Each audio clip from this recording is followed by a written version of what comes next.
दोस्तों नमस्कार, मैं सत्यनारायण तिवारी आप सबका वेलकम करता हूं, स्वागत करता हूं अपने YouTube चैनल सुपर 30 के बैनर तले। बहुत दिनों के बाद आपसे पुनः मुलाकात हो रही है हमारी।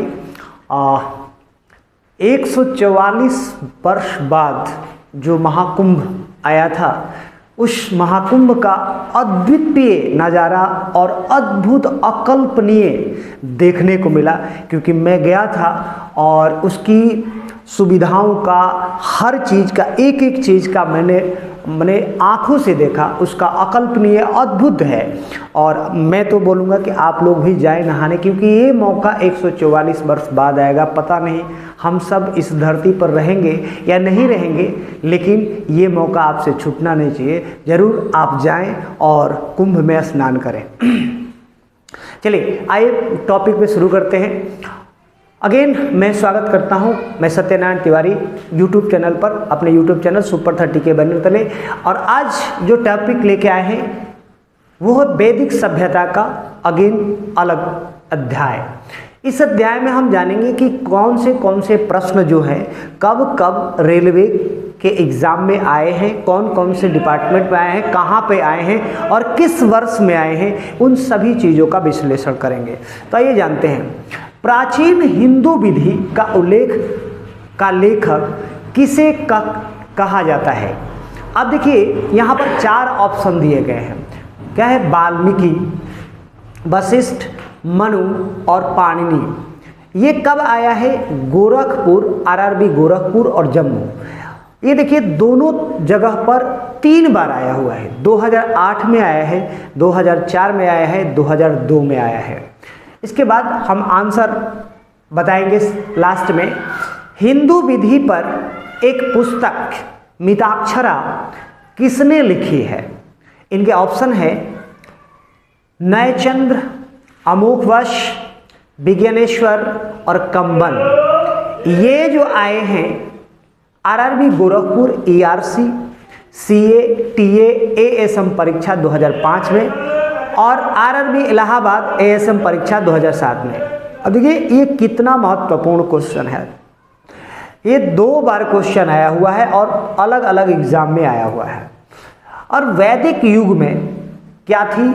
तो बहुविवाह प्रथा जो थी अज्ञात थी, यानी बहुविवाह के बारे में लोग नहीं जानते थे। बाल विवाह प्रमुख था, उस समय लोग बाल विवाह के बारे में जानते थे। विधवा विवाह पुनः विवाह कर सकती थी, यानी विधवा जो थी पुनः विवाह करके अपना जीवन सुखमय बना सकती थी। और अनुलोम विवाह की स्वीकृति थी। ये इसमें से एक कोई प्रश्न होगा। ये क्वेश्चन जो है आया है, प्रश्न आरआरबी गोरखपुर एएसएम परीक्षा 2009 में आया है। अगला जो है प्रश्न वह सही कर्म क्या है जिसमें निम्नलिखित ने भारत पर आक्रमण किया है? यानी निम्नलिखित ने भारत पर आक्रमण किया था। तो पहला हूण, फिर कुषाण, फिर आर्य या यूनानी। अब इसका क्रम जो है, क्रम सजाना है कि कौन सा पहला 4 3 2 1 या दूसरा 3 4 2 1 और तीसरा 4 2 3 1 या 3 4 2 1। ये परीक्षा में आया हुआ है आरआरबी, ईएसएम, ईआरसी और सीए गोरखपुर परीक्षा 2005 में आया हुआ है। अब देखिए 5वां क्वेश्चन है, स्कंद पुराण में गढ़वाल को किस खंड के नाम से जाना जाता था? अब ये ऑप्शन दिए गए केदारखंड, कुर्मांचल, जालंधर और गढ़देश। ये आरआरबी गोरखपुर 2005 के परीक्षा में आया हुआ था। छठा क्वेश्चन है, शब्द निष्क का अर्थ वैदिक काल में आभूषण था, लेकिन जिसका अर्थ बाद में इसे प्रयोग कुछ अलग रूप में हुआ, वो क्या था? तो शास्त्र, दूसरा कृषि के उपकरण, तीसरा लिपि, चौथा सिक्का के रूप में हुआ था। ये कब आया था? तो आरआरबी चंडीगढ़, टीए, सीए, ईसीआरसी परीक्षा 2006 में ये प्रश्न आया था। अब 7वां क्वेश्चन है, ऋग्वेद में वर्णित देवताओं में से प्रमुख देवता कौन थे? तो विष्णु, इंद्र, सूर्य और ब्रह्मा। ये आरआरबी कोलकाता एएसएम परीक्षा 2005 में ये प्रश्न आया था। वैदिक देवता इंद्र ईश्वर थे या कौन थे? तो पहला, पवन के शाश्वतता के देवता थे, वर्षा और वज्र के देवता थे, अग्नि के देवता थे। आरआरबी जम्मू एसएम परीक्षा 2004 में यह प्रश्न आया था। ऋग्वेद के प्रमुख देवत्व कौन थे? किनको सबसे अधिक देवता माना जाता था? तो ऋग्वेद के प्रमुख देवत्व कौन थे? इसमें से कौन से देवता सबसे प्रमुख थे? तो मारुति, अग्नि, शक्ति, वरुण। तो ये क्वेश्चन आरआरबी इलाहाबाद जेएए परीक्षा सर्व में आया था, 2010 में क्वेश्चन आया था। अब 10वां क्वेश्चन है, गायत्री मंत्र का सर्वप्रथम उल्लेख कहाँ मिलता है? यानी किस वेद के अंदर सबसे पहले गायत्री मंत्र का उल्लेख किया गया था?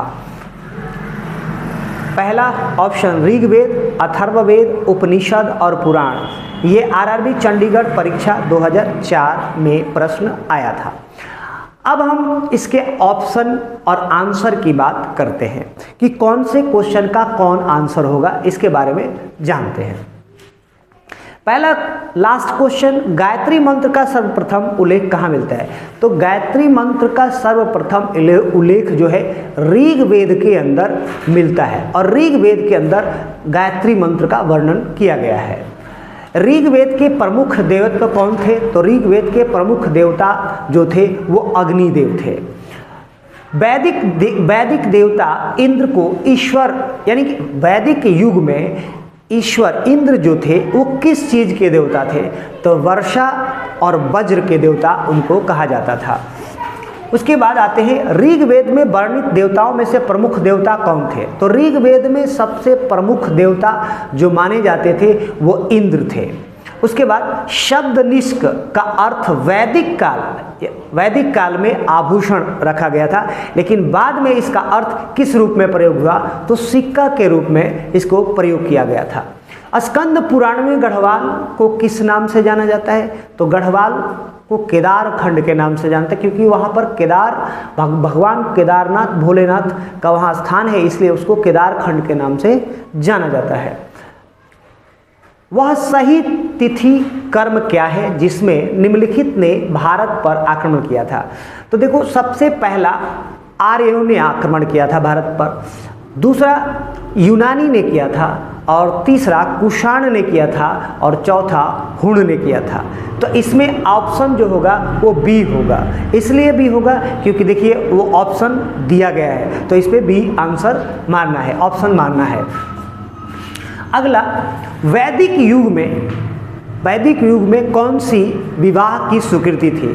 तो वैदिक युग में जो अनुलोम विवाह जो थी उसकी स्वीकृति, यानी उनको अनुलोम विवाह करने की स्थिति और उनकी योग्यता को स्वीकार किया गया था। तो इसका आंसर डी होगा। आइए जानते हैं हिंदू विधि पर एक पुस्तक मिताक्षरा किसने लिखी थी? तो इनके लेखक जो थे विज्ञानेश्वर उनका नाम था, और उन्होंने इस पुस्तक को लिखा था।